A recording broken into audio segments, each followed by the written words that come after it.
പർദ. So നമ്മുടെ അനുപമ, അതേപോലെ തന്നെ നാഴികയ്ക്ക് 40 വട്ടം, രംഗണ്ണനെ പോലത്തെ ക്യാരക്ടേഴ്സ് പെണ്ണുങ്ങൾക്ക് കിട്ടുന്നില്ല, അംബാനെ പോലത്തെ ക്യാരക്ടേഴ്സ് പെണ്ണുങ്ങൾക്ക് കിട്ടുന്നില്ല എന്ന് പറഞ്ഞു നടക്കുന്ന ദർശന, അതേപോലെ സംഗീത പറഞ്ഞാൽ നമ്മുടെ ദീപസ്തംഭം മഹാശ്വര്യം ദിലീപ് ഏട്ടന്റെ പടത്തിൽ ടുവേർഡ്സ് എൻഡ് ഒരു നായിക വരുന്നുണ്ട് ആള്. ഇവരൊക്കെ അഭിനയിച്ച പടമാണ് പർദ. ആമസോൺ പ്രൈമിൽ അവൈലബിൾ ആ. ബേസിക്കലി ഇതൊരു തെലുങ്ക് സിനിമയാണ്, പക്ഷെ മലയാളം അവൈലബിൾ ആ. നൈസ് പടം കേട്ടോ.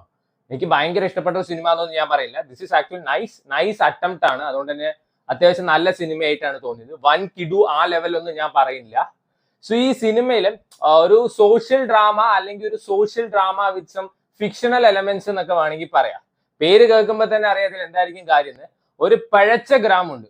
ഐ റിപ്പീറ്റ്, ഒരു പഴച്ച ഗ്രാമം. എനിക്കറിയാം കുറച്ച് ഹാർഷ് ആയിട്ടാ പറയുന്നത് വെച്ചാൽ, പക്ഷെ ഞാൻ അങ്ങനെ തന്നെ പറയുള്ളൂ. ഒരു പഴച്ച ഗ്രാമവും ഒരു പഴച്ച അന്ധവിശ്വാസമുള്ള ഒരു ഗ്രാമത്തിന്റെ കഥ പറയുന്ന ഒരു സിനിമയാണ്. അതായത് സ്ത്രീകള് പർദ്ദ ഇടണം. പർദ്ദ പറയുമ്പോൾ ഈ ചുണ്ടും പല്ലും ആ ഭാഗം മാത്രമേ കാണിക്കാൻ പാടുള്ളൂ, ബാക്കിയൊക്കെ മുഖം കവർ ചെയ്യണം. ആൻഡ് അവരുടെ ഫേസ് ഭർത്താവ് വീട്ടിലുള്ളവർ മാത്രമേ കാണാൻ പാടുള്ളൂ. വേറെ ആരെങ്കിലും കണ്ടു കഴിഞ്ഞാൽ അവര് പോയിട്ട് കെട്ടിച്ചാടി ആത്മഹത്യ ചെയ്യണം, ജ്വാലമ്മയ്ക്ക് സമർപ്പിക്കണം. അത്ര അങ്ങനെ ചെയ്തിട്ടില്ല വെച്ചാൽ അവിടെ ഉണ്ടാകുന്ന കുട്ടികളൊക്കെ ചാപിള്ളയായി മാറും. അങ്ങനത്തെ ഒരു പഴച്ച അന്ധവിശ്വാസമുള്ള ഒരു ഗ്രാമത്തിന്റെ കഥ പറയുന്ന സിനിമയാണ്. ആൻഡ് ആക്ച്വലി അറിയാലോ, ഇങ്ങനെ ഒരു അന്ധവിശ്വാസം ഉള്ളപ്പോൾ ആരെങ്കിലും അത് തെറ്റിക്കും. അതന്നെയാണ് ഈ സിനിമ പറഞ്ഞു പോകുന്നത്. ഈ സിനിമയുടെ മെയിൻ പോസിറ്റീവ് ഈ മൂന്നാണ്. ഈ 3 പേരാണ്. ഇവരുടെ ഒരു ട്രയോ എന്ന് വേണമെങ്കിൽ പറയാം. അവർ എപ്പൊക്കെ ഒരുമിച്ചുണ്ടോ നൈസാണ്. ഇതിൽ മറ്റേ അനുപമ പറയുമ്പോൾ അറിയാലോ, ഈ മറ്റേ മുഖം ഇത്രയും കവർ ചെയ്തിട്ട് അന്ധവിശ്വാസത്തിൽ വിശ്വസിച്ച് നടക്കുന്ന ഒരു കൊച്ചാണ്.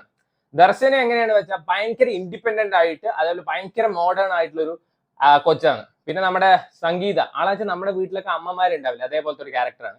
സോ ഈ സിനിമ കണ്ടിട്ട് അനുപമയ്ക്ക് അവാർഡ് കൊടുക്കണം എന്ന് ആരെങ്കിലും പറഞ്ഞു കഴിഞ്ഞാൽ അനുപമ നന്നായിട്ട് തന്നെ പെർഫോം ചെയ്തിരിക്കുന്നത്. പക്ഷെ ഓൺ വാട്ട് ബേസിസ് എന്നാണ് ക്വസ്റ്റ്യൻ. കാരണം 2.5 മണിക്കൂറിൽ 2.25 മണിക്കൂർ അനുപമ പർദ്ദ ഇട്ടിട്ടാണ്. ആകെ കാണുന്നത് ചുണ്ടും പല്ലും മാത്രമാണ്. പിന്നെ ജൂറിയിൽ ഡെന്റിസ്റ്റിനൊക്കെ അപ്പോയിന്റ് ചെയ്യും. അറിയാൻ ചോദിച്ചാണ്. സർക്കാസ്റ്റിക് ആയിട്ട് പറഞ്ഞാണ്, ആരും സീരിയസ് ആയിട്ട് എടുക്കണ്ട. അനുപമ നന്നായിട്ട് തന്നെയാണ് പെർഫോം ചെയ്തിരിക്കുന്നത്. ദർശനയുടെ ക്യാരക്ടർ ചെയ്യാൻ പറ്റില്ല, ഭയങ്കര മോഡേൺ ആയിട്ടുള്ളതാണ്. അപ്പൊ മോളെ കല്യാണം കഴിച്ച് കുട്ടികളൊക്കെ വേണ്ടേ ചോദിക്കുമ്പോ, കുട്ടികൾ ഉണ്ടാവാൻ കല്യാണം കഴിക്കുന്ന ആന്റി, ചായ കുടിക്കാൻ ചായക്കട വേണോ, ആ ഒരു ആറ്റിറ്റ്യൂഡ് ഉള്ള കൊച്ചാണ്. ഇക്വാലിറ്റിക്ക് വേണ്ടി വാദിക്കുന്ന ആളൊരു എഞ്ചിനീയർ ആണ്. സോ അവിടെ പണി സൈറ്റിൽ വരെ മെന്നിനെയാണ് കൂടുതൽ ഇമ്പോർട്ടൻസ് കൊടുക്കുന്നത്, അതേപോലത്തെ വുമൺ ഇമ്പോർട്ടൻസ് ഇല്ല.